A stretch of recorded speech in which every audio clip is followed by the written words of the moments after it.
प्यारे से शहर के एक छोटे मगर खूबसूरत घर में 5 साल का अहमद वली रहता था। इसकी आंखों में ख्वाब थे और दिल में बेशुमार सवाल। हर सुबह वो खुशी से जागता और अपना नीला स्कूल यूनिफॉर्म पहनने के लिए बेचैन हो जाता। इसके वालिद यासिर अली और वालिदा इरम दोनों मुलाजमत करते थे। मसरूफ होने के बावजूद वो अहमद को मोहब्बत और अच्छे अखलाक सिखाना कभी नहीं भूलते थे।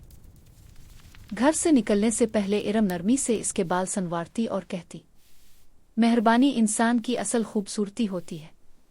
यासिर अली मुस्करा कर कहते, और सच्चाई इंसान को मजबूत बनाती है।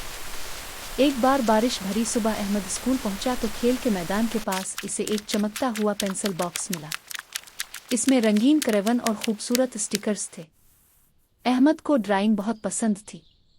उसके दिल में ख्याल आया कि शायद वो इसे अपने पास रख ले, मगर इसी लम्हे इसे अपने वालिदैन की बातें याद आईं।